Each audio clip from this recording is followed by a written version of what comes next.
Management ചെയ്തു കൂട്ടുന്ന അത്യാചാരങ്ങൾ, അവരുടെ തെറ്റായ നടപടികൾ, അവർ വരുത്തിവെച്ച വിനകൾ, ക്രമക്കേടുകളൊന്നും ഒരു കാലത്തും ഓഡിറ്റ് ചെയ്യപ്പെടില്ല. അവർ അതിനു പകരം അതിൻ്റെ തൊഴിലാളികളുടെ മേലെ കുറ്റം ചാർത്തുന്നത് ഒരുപാട് സ്ഥാപനങ്ങൾ നമ്മൾ കണ്ടിട്ടുള്ളതാണ്. 30 സെൻറ്റിന് വില കൊടുത്ത് വാങ്ങിയ പ്രസ്തുത സ്ഥലം പിന്നീട് അളന്നു നോക്കിയപ്പോൾ 24.7 സെൻറ്റ് മാത്രമാണ് ഉണ്ടായിരുന്നത്. ഇതിലെന്ത് സംഭവിച്ചു എന്നത് ഇപ്പോഴും അവ്യക്തമാണ് എന്ന് ഈ വസ്തുതാന്വേഷണ റിപ്പോർട്ടിൽ ചൂണ്ടിക്കാണിക്കുന്നുണ്ട്. നിങ്ങൾ പിരിഞ്ഞു പോകുമ്പോൾ നിങ്ങൾക്ക് ആനുകൂല്യം കിട്ടണമെങ്കിൽ ഇപ്പോൾ പിരിഞ്ഞു പോകണം എന്ന് പറഞ്ഞാൽ പിഴയൊടുക്കിക്കൊണ്ട് വേണം രാജിവെച്ച് പോകാൻ എന്ന് പറയുന്നൊരവസ്ഥയിലേക്ക് ആ സ്ഥാപനത്തെ എത്തിച്ചത് അതിൻ്റെ മാനേജ്മെൻറ്റാണ്. ഇത് സംബന്ധിച്ച് സത്യം പറഞ്ഞു കഴിഞ്ഞാൽ ജമാഅത്ത് ലീഡർഷിപ്പ് തന്നെ ക്ലാരിഫിക്കേഷൻ വരുത്തേണ്ടതാണ്. അവർക്കെതിരെ ഒരു ക്യാമ്പയിൻ നടത്തിക്കൊണ്ടിരിക്കുകയാണ്. പക്ഷേ ജമാഅത്ത് ഇസ്ലാമി അതിൽ ഒരുപക്ഷെ നമ്മൾ പോലും അതിൽ സ്വാധീനിക്കപ്പെട്ടു എന്നാണ് ഞാൻ പറഞ്ഞത്.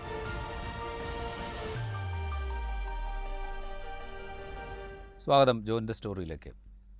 മാധ്യമം ദിനപത്രത്തിലെ സമരവുമായി ബന്ധപ്പെട്ട ഒരു കാര്യം നമ്മൾ ജോയിൻ്റെ സ്റ്റോറിയിൽ നേരത്തെ സംസാരിച്ചിരുന്നു.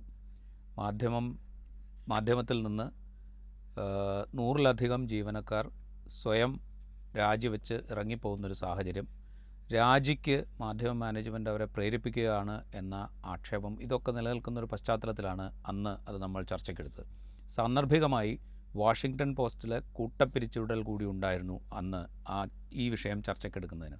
കേരളത്തിൽ മാധ്യമത്തിൽ മാത്രമല്ല ജീവനക്കാരുടെ സമരം നടക്കുന്നത്. ജീവനക്കാർ ശമ്പള കുടിശ്ശിക ആവശ്യപ്പെട്ടുകൊണ്ട് മംഗളം പോലുള്ള പത്രസ്ഥാപനങ്ങളിലും സമരം ചെയ്യുന്നുണ്ട്.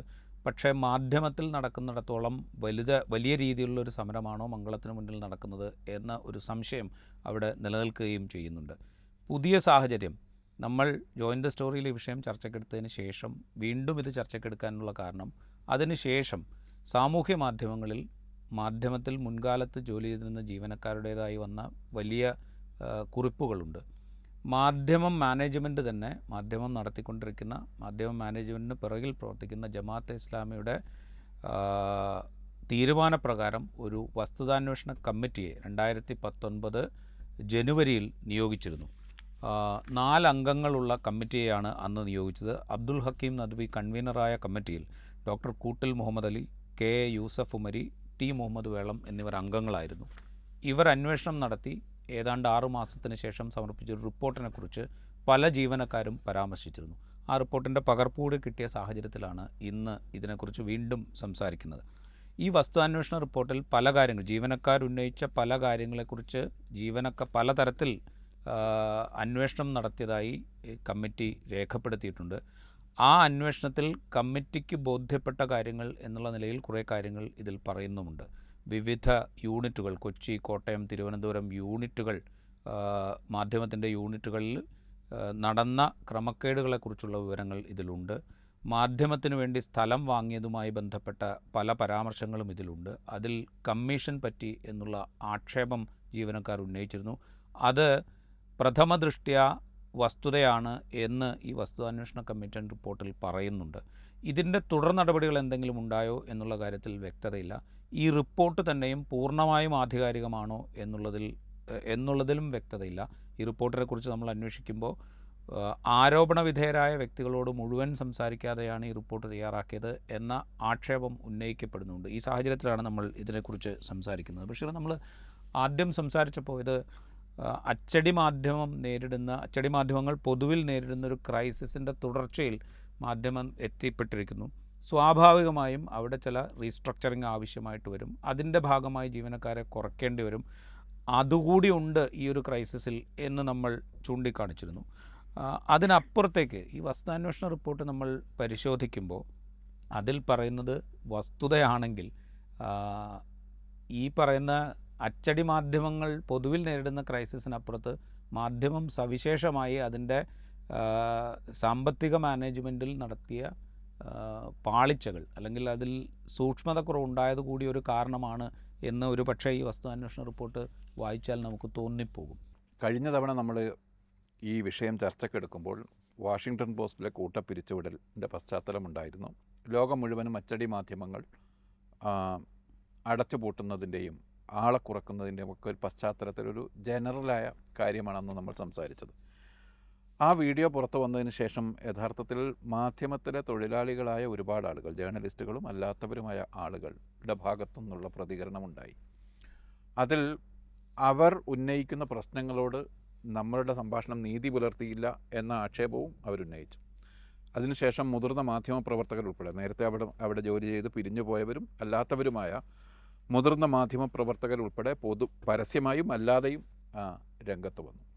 അതിനുശേഷമാണ് ഈ 2019 നിയോഗിക്കപ്പെട്ടതെങ്കിലും ഇന്നും ആ കമ്മിറ്റിക്കും ആ കമ്മിറ്റിയുടെ റിപ്പോർട്ടിനും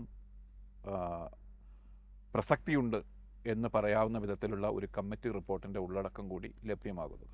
യഥാർത്ഥത്തിൽ ആഗോള തലത്തിലും ഇന്ത്യയിലും അച്ചടി മാധ്യമങ്ങൾ നേരിടുന്ന പ്രതിസന്ധിയുടെ ജനറൽ പശ്ചാത്തലം അവിടെ മാറ്റിവെച്ചാൽ, മാധ്യമത്തിനെ നമ്മൾ സ്പെസിഫിക്കായി എടുത്താൽ, അങ്ങേയറ്റം നിരുത്തരവാദപരമായ ഒരു നടത്തിപ്പിൻ്റെ ഫലമാണ് മാധ്യമം അടച്ചുപൂട്ടലിന് വക്കിലെത്തി നിൽക്കുന്നത് എന്ന് കാണാൻ പറ്റും.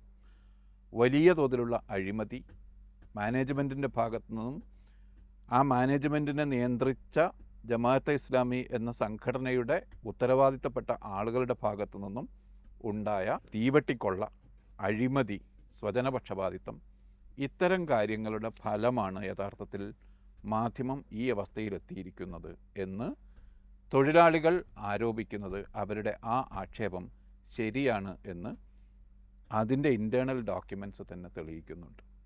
വളരെ ഗുരുതരമായ പ്രശ്നങ്ങളാണ് ഈ കമ്മിറ്റി റിപ്പോർട്ടിലുള്ളത്. ഈ ഗുരുതരമായ പ്രശ്നങ്ങളാണ് തൊഴിലാളികൾ ആവർത്തിക്കുന്നത്. അതിൽ യോഗ്യതയില്ലാത്ത ജമാഅത്തുകാരെ അല്ലെങ്കിൽ ജമാഅത്തുകാരുടെ ബന്ധുക്കളെ ഏറ്റവും ഉയർന്ന പൊസിഷനിൽ പ്രതിഷ്ഠിച്ചതുൾപ്പെടെ ഉള്ള കാര്യങ്ങൾ പറയുന്നുണ്ട്. അതുപോലെ മാധ്യമത്തിൻ്റെ എഡിറ്റോറിയൽ നിലവാരം വളരെ താഴേക്ക് പോകുമ്പോഴും അതിൽ ഒരു തരത്തിലുള്ള ഇടപെടലും നടത്തുന്നതിന് പകരം അതിനെ തകർക്കുന്ന വിധത്തിലുള്ള മാനേജ്മെൻറ്റ് ഇടപെടലുകൾ നടന്നതിനെക്കുറിച്ച് അവർ ആക്ഷേപിക്കുന്നുണ്ട്. അതോടൊപ്പം തന്നെ ഈ വളരെ ഉത്തരവാദിത്തപ്പെട്ട ആളുകളുടെ ഭാഗത്തു നിന്ന് ജമാഅത്തിൻ്റെ ഏറ്റവും മുതിർന്ന തലത്തിലുള്ള ആളുകളുടെ ഭാഗത്തു നിന്ന് ഉണ്ടായ ഇടപെടലുകളുടെ കാര്യവും ഇവർ ആക്ഷേപിക്കുന്നുണ്ട്. ഈ ആക്ഷേപങ്ങൾ ശരിയാണ് എന്ന് തെളിയിക്കുന്നതാണ് ഈ ഡോക്യുമെൻറ്റിലെ പരാമർശങ്ങൾ. അതുപോലെ മാധ്യമം തൊഴിലാളികൾ മുന്നോട്ട് വെക്കുന്ന തെളിവുകളും ആ തരത്തിലുള്ളതാണ്. ഇത് പറയുമ്പോഴേ ഇപ്പോൾ ഈ വസ്തുതാന്വേഷണ കമ്മിറ്റിയുടെ റിപ്പോർട്ടിൽ യൂണിയൻ ഉന്നയിച്ച വിഷയങ്ങളും വസ്തുതകളും എന്നുള്ള തലക്കെട്ടിൽ ഇപ്പോൾ കൊച്ചി യൂണിറ്റ് സ്ഥാപിക്കാനായി കണ്ടെത്തിയ സ്ഥലം പ്രിൻറ്റിംഗ് പ്രസ് സ്ഥാപിക്കാൻ അനുയോജ്യമല്ല എന്നാണ് അന്വേഷണത്തിൽ കമ്മിറ്റിക്ക് ബോധ്യപ്പെട്ടത് എന്ന് ഈ കമ്മിറ്റി രേഖപ്പെടുത്തുന്നുണ്ട്. അതുപോലെ സ്ഥലം വാങ്ങി പുതിയ യൂണിറ്റ് സ്ഥാപിക്കാൻ ശ്രമിച്ചപ്പോൾ 5 കോടി വിലയെടുപ്പുള്ള പ്രസ്സും 1 കോടിയുടെ അടുത്ത് വിലയെടുപ്പുള്ള ജനറേറ്ററും 2 വർഷം കഴിഞ്ഞിട്ടും ഇതുവരെയും പ്രവർത്തനക്ഷമമല്ല എന്ന് ഈ കമ്മിറ്റി കണ്ടെത്തുന്നുണ്ട്. ബിൽഡിങ്ങിൻ്റെ ഉയരക്കുറവ് കാരണം സ്ഥാപിക്കാൻ കഴിയാതെ പോയ പ്രസ് പിന്നീട് അപ്പർ ഫോൾഡർ ഒഴിവാക്കി ട്രയൽ റൺ നടത്തിയെങ്കിലും ബിൽഡിംഗ് അനുമതിയും പ്രസ് പ്രവർത്തിക്കാനുള്ള അനുമതിയും ലഭിക്കാത്തതിനാൽ ഇപ്പോഴും ഔദ്യോഗികമായി ആരംഭിക്കാൻ സാധിച്ചില്ല. 2 വർഷമായി 10 കോടി രൂപ ഡെഡ് മണിയായി കിടക്കുകയാണ് എന്ന് ഈ വസ്തുതാന്വേഷണ കമ്മീഷൻ റിപ്പോർട്ടിൽ കൊച്ചി യൂണിറ്റിൻ്റെ കാര്യമാണ്. ഒരു പക്ഷേ ഇത് ഇപ്പോഴും നമ്മൾ പറഞ്ഞു 2019 സമർപ്പിക്കപ്പെട്ട റിപ്പോർട്ടാണിത്. പിന്നീട് ഒരു പക്ഷേ ഈ പ്രശ്നം പരിഹരിച്ചിട്ടുണ്ടാകാം. അത് നമുക്ക് ഇപ്പോൾ ധാരണയില്ലാത്ത കാര്യം. പരിഹരിച്ചിട്ടില്ല. ഇതിന് കാരണക്കാരനായ ആളിപ്പോൾ മാധ്യമത്തിലില്ല. VA സലീം എന്ന നേരത്തെ കൊച്ചി യൂണിറ്റിൻ്റെ റെസിഡൻറ്റ് മാനേജറായിരുന്ന ആളെ ഒരുപാട് തവണ സാമ്പത്തിക ക്രമക്കേടുകൾക്ക് അദ്ദേഹം കുറ്റാരോപിതനായിരുന്നു. മാധ്യമത്തിനകത്ത് തന്നെ പലതവണ ഇൻറ്റേർണൽ എൻക്വയറിക്ക് അദ്ദേഹം വിധേയനായിരുന്നു. അതിനുശേഷവും അവിടെ തുടരാൻ അനുവദിക്കുകയും പ്രോജക്റ്റിൻ്റെ പ്രത്യേക കോർഡിനേറ്ററായി നിയമിക്കുകയും അദ്ദേഹത്തിൻ്റെ നേതൃത്വത്തിൽ നടത്തിയ ഇടപാടിൻ്റെ കാര്യമാണ് ഈ പറയുന്നത്. ഈ ഇടപാടിനൊരു സവിശേഷത കൂടിയുണ്ട്. ഈ കൺസ്ട്രക്ഷനുമായി ബന്ധപ്പെട്ട ചുമതലകളാണ് ഇദ്ദേഹത്തിന് നൽകിയിരുന്നത്. അതിൽ മാധ്യമത്തിൻ്റെ തന്നെ കൺസൾട്ടൻ്റായി SR അസോസിയേറ്റ് എന്ന പേരുള്ളൊരു കൺസൾട്ടൻറ്റിനെ നിയമിച്ചു. ആ കൺസൾട്ടൻറ്റ് ഈ VA സലീം എന്ന ആളുടെ ഭാര്യയുടെ നേതൃത്വത്തിലുള്ളതാണ്. അതായത് എന്തിനാണ് ഒരു കൺസൾട്ടൻറ്റിനെ നിയമിക്കുന്നത്? ഇൻറ്റേർണലായി എടുക്കുന്ന തീരുമാനങ്ങൾ ഓഡിറ്റ് ചെയ്യാനും കുറേ കൂടി പ്രൊഫഷണലായ ഇൻപുട്സ് കിട്ടാനുമാണല്ലോ കൺസൾട്ടൻസി വയ്ക്കുക. ഇവിടെ സാമ്പത്തിക ക്രമക്കേടുകൾക്ക് ഒരുപാട് തവണ കുറ്റാരോപിതനായ ഒരാളെ, അതിൻ്റെ പേരിൽ റെസിഡൻറ്റ് മാനേജർ സ്ഥാനത്ത് നിന്ന് പുറത്താക്കപ്പെട്ട ഒരാളെ ഈ പ്രോജക്റ്റിൻ്റെ ചുമതലയിൽ നിർത്തുന്നു. അദ്ദേഹത്തിൻ്റെ ഭാര്യ നേതൃത്വം നൽകുന്ന ഒരു ആർക്കിടെക്ട് ഫേമിനെ ഇതിൻ്റെ കൺസൾട്ടൻ്റാക്കി വെക്കുന്നു. അദ്ദേഹത്തിനെതിരെ വളരെ സ്പെസിഫിക്കായ കുറ്റങ്ങൾ തെളിയിക്കപ്പെട്ടിട്ടുണ്ട് എന്ന് ഈ ഇൻറ്റേർണൽ റിപ്പോർട്ടിൽ പറയുന്നുണ്ട്. അതിനുശേഷവും അദ്ദേഹം ഏറെക്കാലം മാധ്യമത്തിൽ തുടർന്നു. ഇപ്പോൾ അദ്ദേഹം അവിടെ ഇല്ല. VA സലീം എന്ന മാനേജറെ കുറിച്ചാണ് ഈ പറയുന്നത്. ഈ VA സലീമിനെ റെസിഡൻറ്റ് മാനേജർ സ്ഥാനത്ത് നിന്ന് പുറത്താക്കിയതിന് ശേഷവും ഈ ചുമതല നൽകാൻ നിർബന്ധിച്ചത് ജമാഅത്തെ ഇസ്ലാമിയുടെ ഉന്നത തലങ്ങളിൽ നിന്ന് ഇടപെട്ടാണ് എന്നും ഈ റിപ്പോർട്ടിൽ പരാമർശമുണ്ട്. അതെ, ഇത് കൊച്ചി യൂണിറ്റിനെ കുറിച്ച് കൂടുതൽ കാര്യങ്ങൾ വേറെ പറയുന്നുണ്ട്. കോട്ടയം യൂണിറ്റിനെ കുറിച്ച് പറയുന്നുണ്ട്, തിരുവനന്തപുരം യൂണിറ്റിനെ കുറിച്ച് പറയുന്നുണ്ട്. ഇവിടെയൊക്കെ നടത്തിപ്പുമായി ബന്ധപ്പെട്ട ക്രമക്കേടുകൾ ഏത് വിധത്തിലാണ് ആ സ്ഥാപനത്തിന് ബാധ്യത ഉണ്ടാക്കിയത് എന്ന് വിശദീകരിക്കാനാണ് സത്യം പറഞ്ഞാൽ ഈ വസ്തുതാന്വേഷണ റിപ്പോർട്ട് ശ്രമിക്കുന്നത്. തിരുവനന്തപുരം യൂണിറ്റിൻ്റെ കാര്യം പറയുമ്പോൾ ഒരു കാര്യം കൂടെ പറയണം. വ്യക്തിപരമായി ഇപ്പം ഞാൻ മാധ്യമത്തിലുണ്ടായിരുന്ന കാലത്താണ് തിരുവനന്തപുരം യൂണിറ്റ് തുടങ്ങുന്നത്. തിരുവനന്തപുരം യൂണിറ്റ് തുടങ്ങാൻ വേണ്ടി അവിടെ പൗർണമി പ്രസ്, വേറൊരു വിഭാഗത്തെ ഉപയോഗിച്ചുകൊണ്ട് ഒരു പ്രസ് ഇൻസ്റ്റാൾ ചെയ്യുകയും ആ കെട്ടിടത്തിൽ തന്നെ യൂണിറ്റ് തുടങ്ങുകയാണ് ചെയ്തത്. ആ പ്രസ് വാങ്ങാൻ, അതായത് അവിടെ അന്ന് സ്ഥാപിച്ച പ്രസ് വാങ്ങാൻ അവർ മുടക്കിയ വില, അന്ന് പ്രസ് സ്ഥാപിക്കാൻ മുടക്കിയ തുകയേക്കാൾ കുറഞ്ഞ തുകയ്ക്ക് മാധ്യമത്തിന് ഈ പ്രസ് കൊടുക്കാൻ അവർ സന്നദ്ധമായിട്ടും അത് വാങ്ങാതെ വേറെ സ്ഥലം വാങ്ങുകയും വേറെ പ്രസ് വാങ്ങുകയും ചെയ്തു എന്നുള്ള രീതിയിലുള്ള ആക്ഷേപങ്ങൾ ഇതിലുണ്ട്. അതുപോലെ തിരുവനന്തപുരത്ത് പ്രസിൻ്റെ കാര്യത്തിൽ ഈ ആക്ഷേപമുണ്ട്, കോഴിക്കോട് ബൈപ്പാസിൽ വാങ്ങിയ സ്ഥലത്തിൻ്റെ കാര്യത്തിൽ ആക്ഷേപമുണ്ട്, കണ്ണൂർ യൂണിറ്റിൻ്റെ കാര്യത്തിൽ ആക്ഷേപമുണ്ട്. ആകെ മലപ്പുറം യൂണിറ്റിൻ്റെ കാര്യത്തിൽ മാത്രമാണ് ഈ റിപ്പോർട്ട് ശരിയായി കാര്യങ്ങൾ നടന്നു എന്ന തോന്നലുണ്ടാകും. ബാക്കി എല്ലായിടത്തും തീവട്ടിക്കൊള്ള നടന്നു, അഴിമതി നടന്നു, ജമാഅത്തിനുമായി ബന്ധമുള്ളവരാൽ എന്നാണ് ഇതിലെ പരാമർശം. അതെ, അത് പറയുമ്പോൾ എനിക്ക് വേറൊരു കാര്യം വളരെ ഇൻട്രസ്റ്റിംഗ് ആയി തോന്നിയത്, ഈ കോഴിക്കോട് വെസ്റ്റ് ഹിൽ ഇൻഡസ്ട്രിയൽ ഏരിയയിൽ ഓറിയൻ്റൽ പ്രിൻറ്റിംഗ് ഇങ്ക്സ് എന്ന പേരിൽ പ്രവർത്തിച്ചിരുന്ന സ്ഥാപനവും 30 സെൻറ്റ് സ്ഥലവും കെ റഷീദ് അലിയുടെ നേതൃത്വത്തിൽ വാങ്ങിയിരുന്നു. 30 സെൻറ്റിന് വില കൊടുത്ത് വാങ്ങിയ പ്രസ്തുത സ്ഥലം പിന്നീട് അളന്നു നോക്കിയപ്പോൾ 24.7 സെൻറ്റ് മാത്രമാണ് ഉണ്ടായിരുന്നത്. ഇതിലെന്ത് സംഭവിച്ചു എന്നത് ഇപ്പോഴും അവ്യക്തമാണ് എന്ന് ഈ വസ്തുതാന്വേഷണ റിപ്പോർട്ടിൽ ചൂണ്ടിക്കാണിക്കുന്നുണ്ട്. ഇക്കാര്യങ്ങൾ ഒരുപക്ഷെ ജീവനക്കാരുടെ ദൈനംദിന പ്രവർത്തനവുമായി ബന്ധപ്പെട്ടതല്ല, പക്ഷേ ഒരു സ്ഥാപനം നടത്തിപ്പും അതിൻ്റെ മാനേജ്മെൻറ്റും ആ മാനേജ്മെൻറ്റിനെ നിയന്ത്രിക്കുന്ന ജമാഅത്തെ ഇസ്ലാമി ഒരുപക്ഷെ ഇക്കാര്യത്തിൽ മറുപടി പറയേണ്ട സംഗതിയാണ്. കാരണം ഒരു മാധ്യമം ഒരു സ്വകാര്യ സ്ഥാപനമാണ്. അതിനെ നമുക്ക് പൊതു സ്ഥാപനം എന്ന് പറയുന്നത് അതൊരു പത്രം നടത്തുന്ന സ്ഥാപനം എന്ന് ആ രീതിയിൽ പറയാമോ എന്നെനിക്ക്. അത് ഐഡിയൽ പബ്ലിക്കേഷൻ ട്രസ്റ്റാണ് നടത്തുന്നത്. ചാരിറ്റബിൾ ട്രസ്റ്റ് ആക്ട് പ്രകാരമാണ് പ്രവർത്തിക്കുന്നത്. അതൊരു പ്രൈവറ്റ് ലിമിറ്റഡ് കമ്പനിയല്ല, ഒരു പ്രൊപ്രൈറ്ററി മാനേജ്മെൻ്റ് അല്ല, ഒരു പ്രൈവറ്റ് ലിമിറ്റഡ് കമ്പനിയുമല്ല. പ്രൈവറ്റ് ലിമിറ്റഡ് കമ്പനിയോ പ്രൊപ്രൈറ്റർഷിപ്പോ അല്ലെങ്കിൽ പിന്നെ അതിൽ പബ്ലിക് ട്രസ്റ്റ് ഉണ്ട്. അതായത് ചാരിറ്റബിൾ ട്രസ്റ്റിലും പബ്ലിക് ലിമിറ്റഡ് കമ്പനിയിലും പബ്ലിക് മണി എടുത്ത് ഉപയോഗിക്കുന്നു എന്ന ഉത്തരവാദിത്വം, അക്കൗണ്ടബിലിറ്റി അവിടെ ഉണ്ട്. അത് ഇവർക്ക് ബാധകമാകാതിരിക്കുന്നില്ല. അല്ല, അപ്പോൾ ഞാൻ ചോദിക്കുന്നത്, ഇത്രയും ഗുരുതരമായ ഒരു ആക്ഷേപം വരുമ്പോൾ സ്വാഭാവികമായിട്ടും ഇതിലെന്ത് സംഭവിച്ചു എന്ന് പിൽക്കാലത്ത് സംഘടനയ്ക്കുള്ളിലും ഈ മാനേജ്മെൻറ്റിനുള്ളിലൊക്കെ വിശദീകരിക്കപ്പെടേണ്ടതല്ലേ? അങ്ങനെ വിശദീകരിക്കപ്പെട്ടതായിട്ട് നമ്മൾ അന്വേഷിക്കുമ്പോൾ എവിടെ നിന്നും നമുക്ക് മനസ്സിലാവുന്നില്ല. നമ്മൾ പല ആളുകളുമായിട്ടും സംസാരിക്കുമ്പോഴും ഇത്തരം ആക്ഷേപങ്ങളൊന്നും തുടർന്ന് ഈ വസ്തുതാന്വേഷണ കമ്മിറ്റിയുടെ റിപ്പോർട്ടിൻ്റെ പുറത്ത് എന്തെങ്കിലും നടപടി ഉണ്ടായി എന്ന് നമുക്ക് സൂക്ഷ്മമായി വിവരം കിട്ടുന്നില്ല എന്നാണ് ഞാൻ പറയുന്നത്. ചിലപ്പോൾ നടപടി എടുത്തിട്ടുണ്ടാകാം, നമുക്കറിയില്ല. പിന്നെ നമ്മൾ ചോദിച്ചവരാരും അങ്ങനെ നടപടി എടുത്തതായിട്ട് നമ്മളോട് പറഞ്ഞിട്ടില്ല. അതേസമയം അവർ പറയുന്ന വേറൊരു കാര്യം എന്ന് പറയുന്നത്, ഈ വസ്തുതാന്വേഷണ കമ്മിറ്റി റിപ്പോർട്ട് പോലും പ്രോപ്പറായല്ല ചെയ്തത്. യൂണിയനും ജീവനക്കാരും ഉന്നയിച്ച ആക്ഷേപങ്ങൾ മുഖവിലക്കെടുത്തുകൊണ്ട് അവരുമായി സംസാരിക്കുകയും അത് ഒരു പ്രീകൺസീവ്ഡായ രീതിയിൽ ഈ കമ്മിറ്റി പ്രവർത്തിക്കുകയും ചെയ്തു. ആരോപണ വിധേയരായ ആളുകളോട് പോലും വിശദീകരണം ചോദിക്കാതെയാണ് ഈ വസ്തുതാന്വേഷണ കമ്മീഷൻ റിപ്പോർട്ട് തയ്യാറാക്കിയത് എന്ന നിലയിലാണ് അതേക്കുറിച്ച് പറയുന്നത്. അതൊരു വിശദീകരണം. പക്ഷേ കമ്മിറ്റിയെ വെച്ചത് ജമാഅത്തെ ഇസ്ലാമിയാണ്. ജമാഅത്തെ ഇസ്ലാമിയുടെ കേരള ഷൂറ 2019 ജനുവരി മാസത്തിൽ യോഗം ചേർന്നാണ് ഈ കമ്മിറ്റിയെ നിയോഗിച്ചത്. കുറ്റാരോപിതരായ ആളുകൾ ജമാഅത്തെ ഇസ്ലാമിക്കാരാണ്. അപ്പോൾ ജമാഅത്തെ ഇസ്ലാമി നിയോഗിച്ച ഒരു കമ്മിറ്റി അതിലെ പ്രവർത്തകരായ ആളുകളോട് നീതി കാണിച്ചില്ല എന്ന അവർ പക്ഷേ തൊഴിലാളികളെ കേട്ടിട്ടുണ്ട്. അതാണ് ഇതിൽ രേഖപ്പെടുത്തിയിരിക്കുന്നത്. തൊഴിലാളികൾ കാലങ്ങളായി ഉന്നയിക്കുന്ന ആക്ഷേപങ്ങളാണ് ഈ റിപ്പോർട്ടിനകത്ത് റിഫ്ലക്റ്റ് ചെയ്യപ്പെട്ടിരിക്കുന്നത്. എനിക്ക് വേറൊരു കൗതുകം തോന്നിയെന്ന് വെച്ച് കഴിഞ്ഞാൽ, ഈ സ്ഥലമേറ്റെടുപ്പുമായി ബന്ധപ്പെട്ട് ഒരിടത്ത് മാത്രമല്ല, പല സ്ഥലങ്ങളിലും ഇത്തരം കമ്മീഷൻ ഇടപാടുകൾ നടന്നിരുന്നു എന്ന ആക്ഷേപം ഈ വസ്തുതാന്വേഷണ കമ്മീഷൻ റിപ്പോർട്ടിലുണ്ട്. അവർ ഉന്നയിക്കപ്പെട്ട പരാതികളും വസ്തുതകളും എന്ന തലക്കെട്ടിലാണ് ഈ കമ്മിറ്റി റിപ്പോർട്ടിൽ ഇത് രേഖപ്പെടുന്നത്. അതായത് അവർക്ക് വസ്തുതയെന്ന് തോന്നിയ, കമ്മിറ്റിക്ക് വസ്തുതയെന്ന് തോന്നിയ കാര്യങ്ങളാണ് സത്യം പറഞ്ഞാൽ ഈ റിപ്പോർട്ടിലുള്ളത്. പല സ്ഥലങ്ങളിലും ഈ കമ്മീഷൻ ഇടപാടുകളെക്കുറിച്ച് സൂചിപ്പിക്കുന്നുണ്ട്.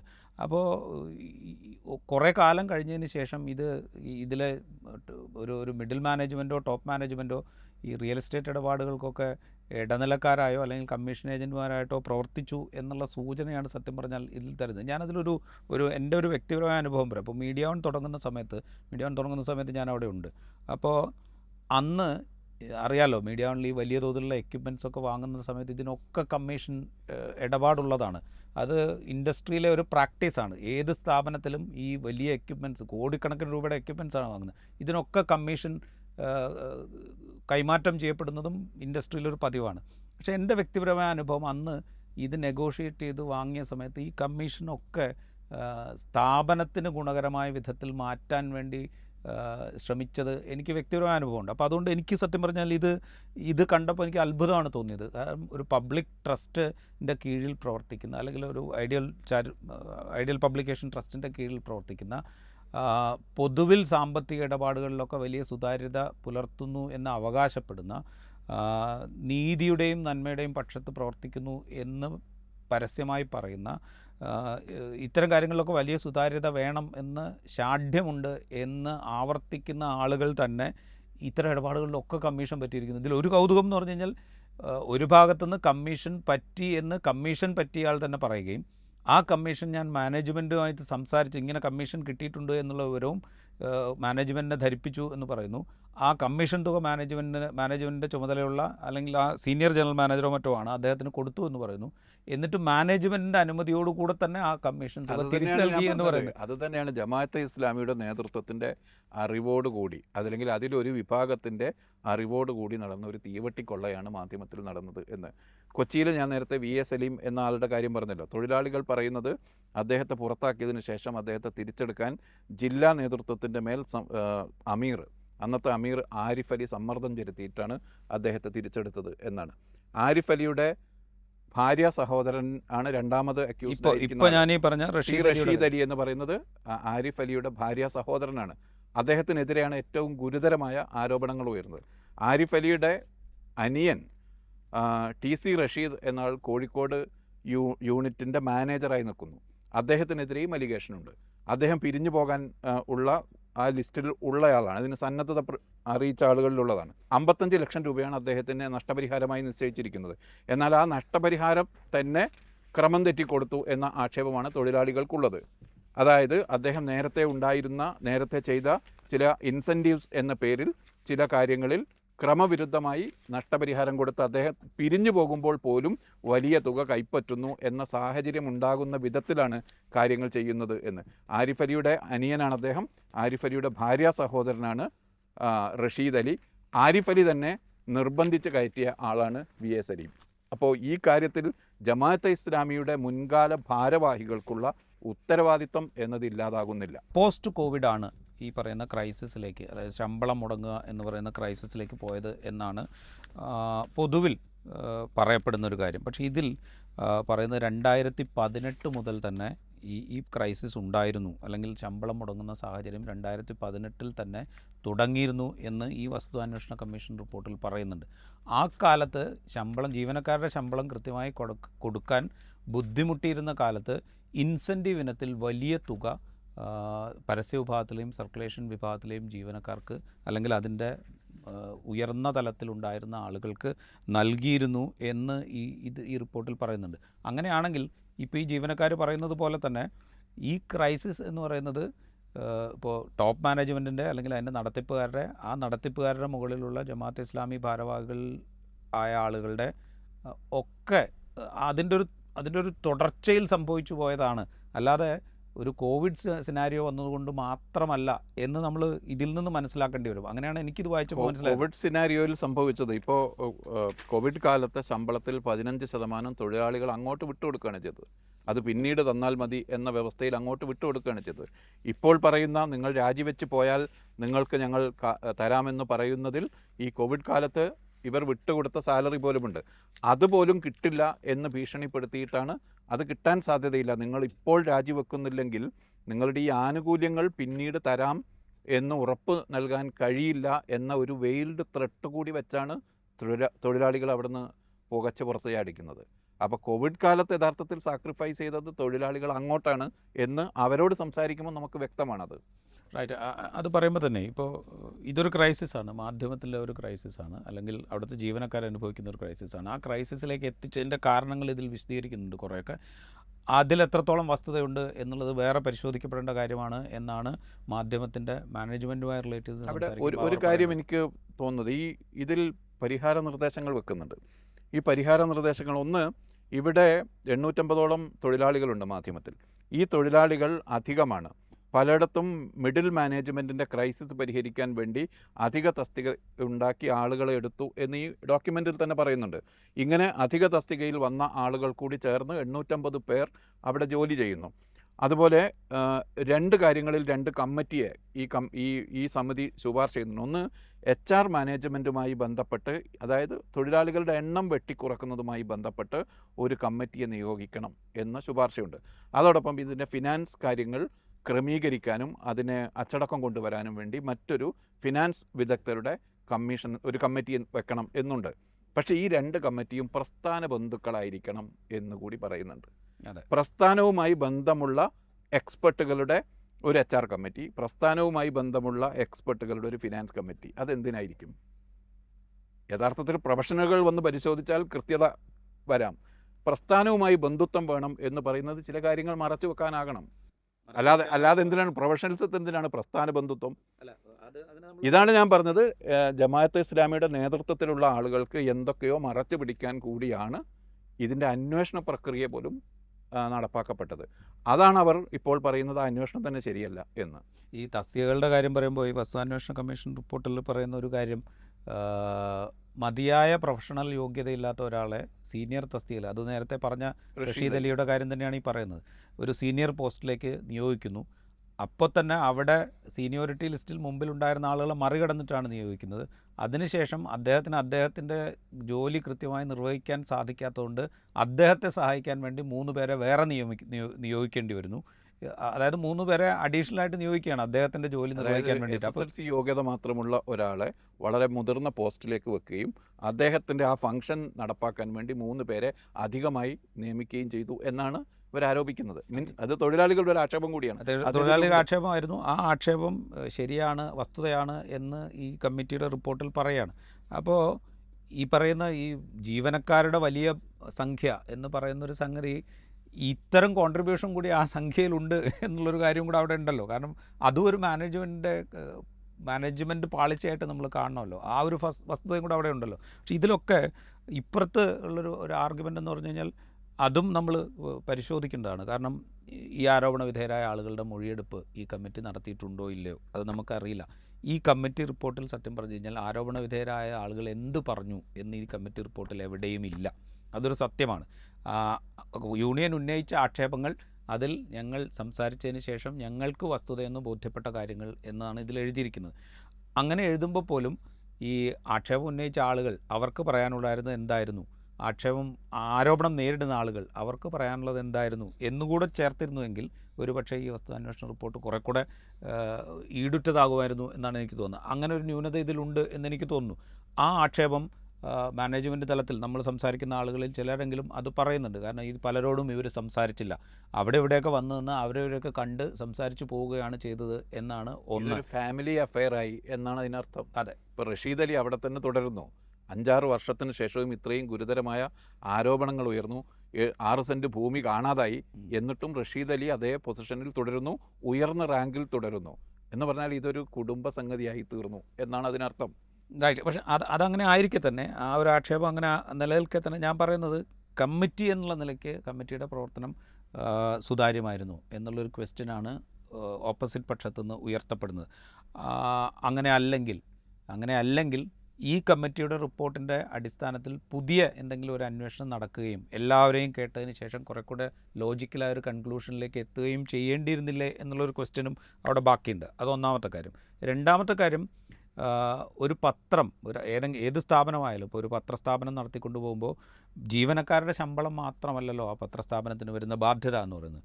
അവർക്ക് ന്യൂസ് പ്രിൻ്റ് വാങ്ങേണ്ടി വരും, മഷി വാങ്ങേണ്ടി വരും, മറ്റ് സാങ്കേതിക ചെലവുകളൊക്കെ നോക്കേണ്ടി വരും, വാഹനങ്ങൾ നോക്കേണ്ടി വരും, സർക്കുലേഷന് വേണ്ടിയിട്ടുള്ള വാഹനങ്ങൾ ഓടുന്നതിനുള്ള ചിലവുണ്ടാവും. ഇതിലൊക്കെ ബാധ്യതകൾ വന്നുകൊണ്ടിരിക്കുകയാണ്. അപ്പോൾ ഇതൊക്കെ മാനേജ് ചെയ്തുകൊണ്ട് വേണമല്ലോ ഒരു മാധ്യമ സ്ഥാപനത്തിന് മുന്നോട്ട് പോകാനായിട്ട്. അപ്പോൾ ഇവിടെയൊക്കെ പലതരത്തിലുള്ള കുടിശ്ശികൾ, ഇപ്പോൾ നമ്മളൊക്കെ പല സ്ഥാപനങ്ങളിലും പല പത്രസ്ഥാപനങ്ങളിലും ഇപ്പോൾ വർത്തമാനത്തിൽ ജോലി ചെയ്ത കാലത്ത് എനിക്കറിയാം. കാരണം ന്യൂസ് പ്രിൻ്റ് കുടിശ്ശികയായിട്ട് പിറ്റേ ദിവസം അച്ചടിക്കാൻ ന്യൂസ് പ്രിൻ്റ് ഉണ്ടാകുമോ ഇല്ലയോ എന്ന കൺഫ്യൂഷൻ്റെ പുറത്തു നിന്ന ദിവസങ്ങൾ ധാരാളമാണ്. എന്നിട്ട് അങ്ങനെ ഇന്ന് ന്യൂസ് പ്രിൻ്റ് വരാനിടയില്ല എന്ന് പറയുമ്പോൾ വേറെ ഏതെങ്കിലും ഒരു പത്രസ്ഥാപനത്തിൽ നിന്ന് തൽക്കാലത്തേക്ക് ന്യൂസ് പ്രിൻ്റ് കടമെടുത്തുകൊണ്ട് വന്ന് അച്ചടിച്ച ദിവസങ്ങൾ ധാരാളമാണ്. അപ്പോൾ ഇത്തരം ക്രൈസിസ് ഒക്കെ ഉണ്ടാവും. ഇപ്പോൾ ന്യൂസ് പ്രിൻ്റ് കമ്പനിക്ക് ഒരുപക്ഷെ മാധ്യമം കോടികൾ കുടിശ്ശികയാക്കി അവിടെ വെച്ചിട്ടുണ്ടാകും. അവർക്കത് കൊടുക്കാതിരിക്കാൻ പറ്റില്ല, കാരണം പത്രം നടന്നു പോകണമല്ലോ. അപ്പോൾ ഇത്തരം വിശാലമായ സിനാരിയോ അവിടെയുണ്ട്. വേറൊരു കാര്യമുള്ളത്, എന്തുകൊണ്ട് മാധ്യമത്തിലെ സമരം മാത്രം ഇത്രത്തോളം സ്ട്രോങ് ആവുന്നു? മംഗളത്തിൽ ഇതിനേക്കാൾ ഗുരുതരമായ പ്രശ്നം ഉണ്ടായിട്ടും മംഗളത്തിൽ സമരം നടക്കുന്നില്ല. ഐക്യ ട്രേഡ് യൂണിയൻ്റെ പേരിൽ അങ്ങോട്ട് നടത്താനിരുന്ന മാർച്ച് വരെ പിൻവലിച്ചു. പക്ഷേ മാധ്യമത്തിൻ്റെ കാര്യത്തിൽ വലിയ സമരം ഇപ്പോഴും നടന്നുകൊണ്ടിരിക്കുന്നു എന്ന ഒരു പ്രശ്നമുണ്ട്. അത് മാധ്യമത്തെ ഡീസ്റ്റബിലൈസ് ചെയ്യാനുള്ളൊരു ശ്രമത്തിൻ്റെ ഭാഗമാണോ എന്ന സംശയം ഒരുപക്ഷെ മാധ്യമ മാനേജ്മെൻറ്റിനുണ്ടാവും. ഈ ഒരു സിനാരിയോവും അവിടെയുണ്ട്. അപ്പോൾ അതുമാത്രമല്ല, ഈ ഒരു ക്രൈസിസിൻ്റെ വലിപ്പം ജീവനക്കാരുമായി സംസാരിച്ചിരുന്നു പലവട്ടം, യൂണിയനുമായിട്ടും ജീവനക്കാരുമായിട്ടും പലവട്ടം സംസാരിച്ചിരുന്നു. അതിനെ മാനേജ് ചെയ്യുന്നതിന് വേണ്ടി പല പ്ലാൻ മാനേജ്മെൻറ്റ് തന്നെ മുന്നോട്ട് വച്ചിരുന്നു. ഈ പറയുന്ന പ്രശ്നങ്ങളൊക്കെ അവിടെ ഉണ്ടെങ്കിൽ പോലും പത്രം എന്നുള്ള നിലയ്ക്ക് ആ സ്ഥാപനം മുന്നോട്ട് കൊണ്ടുപോകുക എന്നുള്ളൊരു കാര്യം കൂടെ ഉണ്ടല്ലോ. അതിന് പാകത്തിൽ കുറേ കാര്യങ്ങൾ ചെയ്യാൻ ശ്രമിച്ചിരുന്നു. പക്ഷേ അതിനോട് എന്താ പറയുക, നിഷേധാത്മകമായ സമീപനം എന്നല്ല പറയേണ്ടത്, അതിനോട് വേണ്ട രീതിയിലുള്ളൊരു സഹകരണം ജീവനക്കാരുടെ ഭാഗത്തുനിന്ന് ഉണ്ടായില്ല എന്നുള്ളൊരു അതാണ് മാനേജ്മെൻറ്റ് സൈഡിലുള്ള വിശദീകരണം. പക്ഷേ സാധാരണഗതിയിൽ ഈ മാധ്യമ സ്ഥാപനങ്ങളുടെ കാര്യത്തിൽ പ്രത്യേകിച്ച് അങ്ങനെ ഉണ്ടെന്നാണ് എനിക്ക് തോന്നുന്നത്. അവിടുത്തെ മാനേജ്മെൻറ്റ്, അതല്ലെങ്കിൽ ഇൻവെസ്റ്റേഴ്സ് അല്ലെങ്കിൽ മാനേജ്മെൻറ്റ് ചെയ്തു കൂട്ടുന്ന അത്യാചാരങ്ങൾ, അവരുടെ തെറ്റായ നടപടികൾ, അവർ വരുത്തിവെച്ച വിനകൾ, ക്രമക്കേടുകളൊന്നും ഒരു കാലത്തും ഓഡിറ്റ് ചെയ്യപ്പെടില്ല. അവർ അതിന് പകരം അതിൻ്റെ തൊഴിലാളികളുടെ മേലെ കുറ്റം ചാർത്തുന്നത് ഒരുപാട് സ്ഥാപനങ്ങൾ നമ്മൾ കണ്ടിട്ടുള്ളതാണ്. മാധ്യമ സ്ഥാപനങ്ങൾ നടത്താൻ പ്രത്യേകിച്ച് കാര്യപ്രാപ്തി ഇല്ലാത്ത ആളുകൾ മാധ്യമ സ്ഥാപനം തുടങ്ങാൻ വരും. അവിടുത്തെ ജേർണലിസ്റ്റുകളുടെയും മറ്റു തൊഴിലാളികളുടെയും കഠിനമായ അധ്വാനത്തിൻ്റെ പുറത്ത് ഇത് എസ്റ്റാബ്ലിഷ് ചെയ്യപ്പെടും. അതിനുശേഷം ഈ മാനേജ്മെൻറ്റ് അവർക്ക് തോന്നിയ പോലെ സ്ഥാപനത്തെ മുന്നോട്ട് കൊണ്ടുപോകാൻ ശ്രമിക്കും. അവിടെ ഈ സ്ഥാപനം തകരുന്ന ഘട്ടത്തിലെത്തുമ്പോൾ ജേർണലിസ്റ്റുകളുടെ മേലെ കുറ്റം ആരോപിക്കും. എനിക്ക് ഒരു തരത്തിലും അത്തരമൊരു അഭിപ്രായമില്ല. കേരളത്തിലെ അല്ലെങ്കിൽ മലയാളത്തിലെ മാധ്യമ പ്രവർത്തകരിൽ വളരെ അങ്ങേയറ്റം മികവുറ്റ ഒട്ടേറെ മാധ്യമ പ്രവർത്തകർ പ്രവർത്തിച്ചിട്ടുള്ള സ്ഥാപനമാണ് മാധ്യമം. അവരാണ് ആ സ്ഥാപനത്തെ വളർത്തിക്കൊണ്ടുവന്നത്. അവരാണ് ആ സ്ഥാപനത്തിന് ക്രെഡിബിലിറ്റി ഉണ്ടാക്കിയത്. അതിനെ തകർക്കുന്നതിൽ ഈ മാനേജ്മെൻറ്റിനാണ് അതിൻ്റെ മുഖ്യ പങ്ക്, അല്ലെങ്കിൽ ഏറ്റവും പ്രധാനപ്പെട്ട പങ്ക്. അത് തകരുന്നു എന്ന് കാണുമ്പോൾ അതിൻ്റെ ഉത്തരവാദിത്തം, അതിൻ്റെ കാരണക്കാർ എന്ന് പറഞ്ഞ് ഇവർ തൊഴിലാളികൾക്ക് നേരെ ചൂണ്ടുകയാണ്. വളരെ വ്യക്തമാണ്. തൊഴിലാളികളോട് ഞാനൊരു 15 പേരോടെങ്കിലും സംസാരിച്ചു. നേരത്തെ അവിടെ ജോലി ചെയ്തവരോടും ഇപ്പോൾ ജോലി ചെയ്യുന്നവരുമായ 15 പേരോട് സംസാരിച്ചു. ഇൻറ്റേണലായ ചില രേഖകൾ നമ്മൾ പരിശോധിച്ചു. ഇതിൻ്റെ അടിസ്ഥാനത്തിൽ ഉറപ്പിച്ച് പറയാം, അങ്ങേയറ്റത്തെ കെടുകാര്യസ്ഥത അവിടുത്തെ മാനേജ്മെൻറ്റിൻ്റെ ഭാഗത്തുനിന്നുണ്ടായതുകൊണ്ട് ആ സ്ഥാപനം തകരുകയാണ്. അതിൻ്റെ ഉത്തരവാദിത്വം അവരിപ്പോൾ അവിടുത്തെ ജീവനക്കാരുടെയും ജേർണലിസ്റ്റുകളുടെയും തലയിലേക്ക് ഇടുകയാണ്. ഈവൻ നിങ്ങൾ പിരിഞ്ഞു പോകുമ്പോൾ നിങ്ങൾക്ക് ആനുകൂല്യം കിട്ടണമെങ്കിൽ ഇപ്പോൾ പിരിഞ്ഞു പോകണം. അതായത് ഒരാൾ ജോലിയിൽ നിന്ന് ജോലി ഉപേക്ഷിച്ച് രാജിവെച്ച് പോയാൽ സ്വാഭാവികമായി കിട്ടേണ്ട ആനുകൂല്യങ്ങൾ പോലും കിട്ടണമെങ്കിൽ നിങ്ങൾ ഇപ്പോൾ രാജിവെക്കണം എന്ന് പറഞ്ഞാൽ പിഴയൊടുക്കിക്കൊണ്ട് വേണം രാജിവെച്ച് പോകാൻ എന്ന് പറയുന്നൊരവസ്ഥയിലേക്ക് ആ സ്ഥാപനത്തെ എത്തിച്ച് അതിൻ്റെ മാനേജ്മെൻറ്റാണ്. തൊഴിലാളികളുടെ അതിലെ പങ്ക് എന്ന് പറയുന്നത് ഈ രംഗത്തുള്ള ഒരു പൊതു പ്രതിസന്ധി അതിന് കാരണമായിട്ടുണ്ടാകാം എന്നല്ലാതെ തൊഴിലാളികളോട് സംസാരിക്കുമ്പോൾ അവരിക്കാര്യം വിശദീകരിക്കുമ്പോൾ നമുക്കത് വളരെ എക്സ്പ്ലിസിറ്റാണ്. ഒരു വലിയ തോതിലുള്ള മാനേജ്മെൻറ്റ് കെടുകാര്യസ്ഥതയാണ് അവിടെ നടന്നത്. എന്നിട്ട് ഈ തൊഴിലാളികളെ പുകച്ച് പുറത്ത് ചാടിക്കാൻ ഈ മാനേജ്മെൻറ്റ് കെടുകാര്യസ്ഥത എന്ന് പറയുമ്പോൾ ആ സ്ഥാപനത്തിലെ മാനേജ്മെൻറ്റ് മാത്രമല്ല, അതിന് പുറത്തുള്ള മാനേജ്മെൻറ്റ് കെടുകാര്യസ്ഥതയും കൂടെ നമ്മൾ സൂചിപ്പിക്കേണ്ടി വരും. നേരത്തെ ബഷീർ സൂചിപ്പിച്ചൊരു കാര്യമാണ്. അതായത് ഒരു ഉദാഹരണം പറയുന്നുണ്ട്. ഇപ്പോൾ കൊല്ലത്ത് ഭൂമി വാങ്ങാൻ തീരുമാനിച്ചു, അതിനൊരു വില നിശ്ചയിച്ചു. പിന്നീട് ആ വില എന്താ പറയുക, കുറച്ച് കൂടുതൽ കൊടുത്തു എന്ന് പറഞ്ഞു. അതായത് ഇത്രയും വില കൊടുത്തിട്ടാണ് ആ ഭൂമി വാങ്ങിയത് എന്ന് പറയുന്നു. പക്ഷേ ഭൂമി വിറ്റ ആൾക്ക് അത്രയും തുക കിട്ടിയില്ല. ഏതാണ്ട് ഒരു 8 ലക്ഷത്തോളം തുക കുറച്ചാണ് ഭൂമി വിറ്റ ആൾക്ക് കിട്ടിയത്. പക്ഷേ ഈ 8 ലക്ഷം രൂപ എവിടെ പോയി എന്ന് ആർക്കും അറിയില്ല. ഇത് സംബന്ധിച്ച് അവിടുത്തെ ജമാഅത്ത് പ്രവർത്തകർ ജമാഅത്തിൻ്റെ ഉയർന്ന നേതൃത്വത്തിന് പരാതി കൊടുത്തിട്ട് ഒരു മറുപടിയും കിട്ടിയില്ല എന്ന് ഈ വസ്തുതാന്വേഷണ റിപ്പോർട്ടിൽ രേഖപ്പെടുത്തുന്നുണ്ട്. ഇത് സംബന്ധിച്ച് സത്യം പറഞ്ഞു കഴിഞ്ഞാൽ ജമാഅത്ത് ലീഡർഷിപ്പ് തന്നെ ക്ലാരിഫിക്കേഷൻ വരുത്തേണ്ടതാണ്. കാരണം അവർ പുറമേക്ക് കൊടുക്കുന്ന ഒരു ഫീലുണ്ട്. ഇപ്പോൾ നമ്മളൊക്കെ പ്രവർത്തിച്ചിരുന്ന സമയത്ത് നമ്മളോട് സംസാരിക്കുമ്പോഴും പൊതുവിൽ സംസാരിക്കുമ്പോഴും ഒക്കെ അവർ പുറമേക്ക് കൊടുക്കുന്നൊരു ഫീല് ഞങ്ങൾ കാര്യങ്ങൾ സുതാര്യമായി വ്യക്തമായി വളരെ ട്രാൻസ്പെറൻ്റായി ചെയ്യുന്ന ആളുകളാണ് എന്നുള്ളൊരു ഫീലാണ് കൊടുക്കുന്നത്. ആ ഒരു ഇൻറ്റഗ്രിറ്റി അവർക്കുണ്ട് എന്ന് ബോധ്യപ്പെടുത്തണമെങ്കിൽ സത്യം പറഞ്ഞാൽ ഈ റിപ്പോർട്ടിൻ്റെ കാര്യത്തിൽ ഇതാണ് സംഭവിച്ചത് എന്ന് തുറന്നു പറയേണ്ട ഒരു കാര്യമുണ്ട് എന്നാണ് ഞാൻ വിശ്വസിക്കുന്നത്. അതർവൈസ് ഇതിൻ്റെ ഉത്തരവാദിത്തം സത്യം പറഞ്ഞാൽ ജമാഅത്തെ ഇസ്ലാമിയുടെ ലീഡർഷിപ്പിൻ്റെ പുറത്തായിരിക്കും ഉണ്ടാവുക. കെ സിദ്ദീഖ് ഹസന് ശേഷം വന്ന ജമാഅത്തെ ഇസ്ലാമിയുടെ തലപ്പത്തുണ്ടായ എല്ലാവർക്കും ഇതിൽ ഉത്തരവാദിത്തമുണ്ട് എന്നാണ് ഇത് മുഴുവനായി പരിശോധിക്കുമ്പോൾ നമുക്ക് മനസ്സിലാവുക. പക്ഷേ ആ ഉത്തരവാദിത്തം അവർ ജീവനക്കാരുടെ തലയിലേക്ക് ഇടുന്നു, അവരെ പുറത്ത് ചാടിക്കാൻ ശ്രമിക്കുന്നു. എന്ന് പറഞ്ഞാൽ തെളിഞ്ഞ വെള്ളത്തിൽ അവർക്കിപ്പോഴും ഇരിക്കണം. അതിൻ്റെ ഉത്തരവാദിത്തം അവർ ഏറ്റെടുക്കാൻ തയ്യാറല്ല. ഇത് തൊഴിലാളികൾ ഉണ്ടാക്കിയൊരു ക്രൈസിസ് ആണെന്ന് വരുത്തി തീർക്കണം. ഇതാണ് യഥാർത്ഥത്തിൽ അവിടെ നടക്കുന്നത്. എന്തുകൊണ്ട് ഈ മാധ്യമത്തിലെ സമരം മാത്രം ചർച്ച ചെയ്യപ്പെടുന്നു എന്നുള്ളൊരു പ്രശ്നമുണ്ട്. ഇപ്പോൾ മംഗളത്തിലെ സമരം എന്തുകൊണ്ട് ചർച്ച ചെയ്യപ്പെടുന്നില്ല എന്നുള്ളൊരു കാര്യമുണ്ട്. അതിൽ എനിക്ക് എൻ്റേതായ ഒരു വിശദീകരണം എന്ന് പറഞ്ഞാൽ മാധ്യമം എന്നുള്ള നിലയ്ക്കുള്ള ആ പത്രം കേരളീയ സമൂഹത്തിൽ ഉണ്ടാക്കിയിരിക്കുന്ന ഒരു സ്വാധീനമുണ്ട്. ഒരു പക്ഷേ ഈ കാലയളവിനുണ്ട്, കഴിഞ്ഞ ഡിസ്കഷനിൽ ബഷീർ അത് സൂചിപ്പിച്ചു, ഈ കാലയളവിനിടയിൽ തുടങ്ങുകയും പല പ്രതിസന്ധികളെ അതിജീവിച്ചുകൊണ്ട് വളരുകയും എഡിറ്റോറിയൽ കണ്ടൻറ്റ് വൈസ് തന്നെ വലിയ മാറ്റങ്ങൾ ഉണ്ടാക്കാൻ ശ്രമിക്കുകയും അതിൽ വിജയിക്കുകയും സാമ്പത്തികമായി തന്നെ വിജയിക്കുകയും ചെയ്ത ഒരു സ്ഥാപനം അപൂർവം അച്ചടി മാധ്യമ സ്ഥാപനങ്ങളിൽ ഒന്നാണ്. സ്വതന്ത്ര ഇന്ത്യയിൽ സ്വാതന്ത്ര്യം കിട്ടിയതിന് ശേഷം അല്ലെങ്കിൽ ഐക്യ കേരളത്തിൽ വന്ന മലയാളത്തിൽ വന്ന മാധ്യമ സ്ഥാപനങ്ങളിൽ ഈ സ്വാതന്ത്ര്യത്തിന് ശേഷം ഐക്യ കേരള പിറവിക്ക് ശേഷം ഉണ്ടായതിൽ അതിജീവിച്ച ഒരേ ഒരു പത്രമാണ് മാധ്യമം. അങ്ങനെ തന്നെ അതിനെ കാണണം. ആ പ്രാധാന്യം മാധ്യമത്തിനുണ്ട്. മംഗളവും മാധ്യമവും ഒരുപോലെയല്ല. മംഗളത്തിന് പിന്നിൽ ഒരു ജമാഅത്തെ ഇസ്ലാമി പോലെയുള്ള ഒരു പ്രസ്ഥാനമില്ല. മംഗളത്തിന് പിന്നിൽ വെൽഫെയർ പാർട്ടി പോലെയുള്ള ഒരു പാർട്ടിയില്ല. മംഗളത്തിന് പിന്നിൽ സോളിഡാരിറ്റി പോലുള്ള ഒരു ഫുഡ് സോൾജേഴ്സ് ഇല്ല. അതുകൊണ്ട് അക്കൗണ്ടബിലിറ്റി എന്നത് പൊതു പ്രവർത്തനത്തിലേക്ക് ഇറങ്ങുന്ന ആർക്കും അക്കൗണ്ടബിലിറ്റി ഉണ്ടാകണം. ആ അക്കൗണ്ടബിലിറ്റിയാണ് മാധ്യമത്തിൽ നിന്നും ജമാഅത്തെ ഇസ്ലാമിയിൽ നിന്നും അതിൻ്റെ ജീവനക്കാരും പൊതുസമൂഹവും ആവശ്യപ്പെടുന്നത്. റൈറ്റ്. അതിനോടൊപ്പം വേറൊരു കാര്യം കൂടിയുണ്ട്. മാധ്യമം പോലൊരു പത്രം കേരളീയ സമൂഹത്തിൽ നിലനിന്ന് പോകേണ്ടതിൻ്റെ ഒരു ആവശ്യകതയെക്കുറിച്ചുകൂടെ വേവലാതി ഉള്ളതുകൊണ്ടുകൂടിയാവും നമ്മളിത് സംസാരിക്കുക. എനിക്കതിലുള്ള വേവലാതി ലോകത്തെ എല്ലാ മാധ്യമ സ്ഥാപനങ്ങളും നിലനിൽക്കണം, മലയാളത്തിലെ എല്ലാ സ്ഥാപനങ്ങളും നിലനിൽക്കണം. അക്കൂട്ടത്തിൽ നിലനിൽക്കാനുള്ള അവകാശം മാധ്യമത്തിനുമുണ്ട് എന്നത് മാത്രമാണ്. അവർ മാധ്യമ മേഖലയ്ക്കും സൊസൈറ്റിക്കും ചെയ്ത കാര്യങ്ങളെക്കുറിച്ച് രാജീവിനും എനിക്ക് രണ്ടഭിപ്രായമുണ്ട്. അക്കാര്യത്തിൽ പലതിലും എനിക്ക് എതിരഭിപ്രായമുണ്ട്. അവർ സൊസൈറ്റിയിലേക്ക് കൊടുക്കുന്ന ഇപ്പോൾ നേരത്തെ ഉണ്ടായിരുന്ന ഒരു കണ്ടൻറ് സ്ട്രാറ്റജിയും ഇപ്പോഴത്തെ ഒരു കണ്ടൻറ് സ്ട്രാറ്റജിയും നോക്കിക്കഴിഞ്ഞാൽ അതിൽ വലിയ വ്യത്യാസം നമുക്ക് കാണാൻ സാധിക്കും. നേരത്തെ എടുത്ത നിലപാടുകളും ഇപ്പോൾ എടുത്ത നിലപാടുകളും നോക്കിക്കഴിഞ്ഞാൽ അതിലും വലിയ വ്യത്യാസം നമുക്ക് കാണാൻ സാധിക്കും. പക്ഷേ എങ്കിൽ പോലും കഥ പ്രചരിപ്പിക്കുന്നു. ഇപ്പോൾ ഉദാഹരണം പറഞ്ഞാൽ DTP ഓപ്പറേറ്റർമാർ എന്ന് പറഞ്ഞ് അവരെ അപഹസിക്കുന്ന ഒരുപാട് ഫേസ്ബുക്ക് പോസ്റ്റുകൾ ജമാഅത്ത് പ്രവർത്തകരുടെ ഭാഗത്തുനിന്ന് നമ്മൾ കണ്ടു. ഞാനും വിചാരിച്ചത് അങ്ങനെ ഈ കാലത്തും DTP ഓപ്പറേറ്റർമാരുണ്ടോ എന്നാണ് ഞാനും സംശയിച്ചത്.